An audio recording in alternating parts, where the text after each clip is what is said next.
Welcome to the third episode in a Legendarium series called Beasts in Medieval Lore. Today we'll be talking about the horse. It's hard to overstate the importance of the horse to knightly culture. Knights first began to emerge as a distinctive social class in the 800s after the collapse of Charlemagne's empire. With lords having to respond fast to threats on their borders, a strike force of horsemen became doubly important.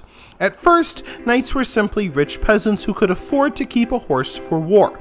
Keeping in mind that maintaining a horse included stabling, feeding, watering, and grooming, this restricted horse ownership to all but the richest. Horses were not just pets, they were status symbols. In this time, the king granted these horsemen special status as knights, and the whole culture of knighthood would come to center around their horses. When squires attended military academies, the most important course was horsemanship. Knights knew how to make a horse stop on a dime even at a full gallop, to run in a zigzag pattern to avoid arrow fire, and to kick enemy shields with their front legs. There were even stories about horses biting enemies in combat. Indeed, knights grew to know their horses so well that they could pick up some horse droppings off the field, smell them, and determine if they were local horses or if they came from the outside. With horses so valued, it's not surprising that the appraisal of horses for buying and selling would become a fine art. An ideal horse was described as having a strong body, long narrow flanks, rounded hindquarters, and broad forequarters. For those seeking a horse of great beauty, buyers were further advised to look for small dry heads, skin tight to the bones, short and pricked ears, wide nostrils, and a thick tail. The ears were considered especially important, as it was believed that horses with long ears were slow. Given the importance assigned by the knightly class to horses, it's not surprising that they took a keen interest in folklore about them. These stories emphasized the mount's loyalty to its owner, and the mystical connections between horse and rider, which supposedly proved the greatness of the aristocracy. Some of these stories were preserved from Antiquity and include that of a horse belonging to the king of Scythia. When the king of Scythia was killed by Julius Caesar, the horse was said to charge Julius Caesar, kicking and biting him. Another tale told of the horse of King Nicodemus. When King Nicodemus was killed, his horse stopped eating and eventually starved himself to death. But one of the most popular stories of the era was that of a young Alexander the Great, who learned of a wild horse that no man could tame. This horse was named Bucephalus, and in some versions of the tale, Bucephalus had a pair of ox horns. While Alexander's father's best men failed to mount the horse, young Alexander calmed the wild horse, climbed upon it, and rode Bucephalus in countless battles. In time, Bucephalus even had a city named after him. However, Bucephalus allowed no other man to ride him, a detail perhaps added to deepen the link between aristocracy and their horses. Indeed, folklore made the connection between aristocracy and the horse very clear.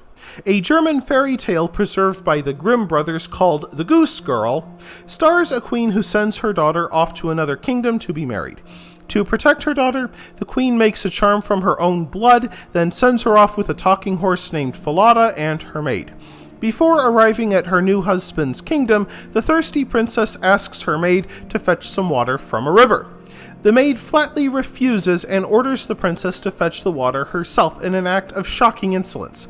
However, as the princess leans over the water to drink, her mother's charm falls out of her dress and is swept away by the current. With the princess unprotected, the maid forces her to trade clothes with her, and makes her swear an oath at knife point to tell no one about what has happened.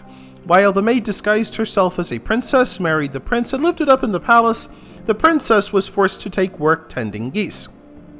To cover her tracks, the impostor had Falada slaughtered. Grieved at the loss of her only friend, the princess bribed the butcher to mount the horse's head over the city gate, so she could talk to Falada as she tended her geese. In time, the king learned of a strange girl who could speak to a horse's skull mounted on the wall. He summoned her to his castle, and when she explained that she could not tell anyone her strange story, he ordered her to tell a ghost who lived in the stove. When she did so, the king overheard her and realized that his daughter-in-law was an impostor. So the king ordered the impostor to have her clothes torn off, hurled into a spiked barrel, and then dragged around the city behind a horse-drawn cart until nothing remained except a barrel filled with blood, shredded flesh, and broken bones. In the Goose Girl, we see how folklore tried to justify the elevated position of the aristocracy and their horses. Such fairy tale propaganda taught that nobles should be on top and the peasants should be on the bottom. Indeed, when the Grimm brothers recorded this story, they wanted to see German princes restored to thrones taken from them by Napoleon Bonaparte and demonized Napoleon himself, who, like the Maid, had come from obscurity to greatness at the expense of crowned heads. And that wraps things up for this episode of The Legendarium. I hope you enjoyed it. If you liked what you saw, press like. If you want to see more, press subscribe. And if you've got anything to say, please let me know in the comments section. Thanks again for joining me, and I hope that you have a great rest of the day.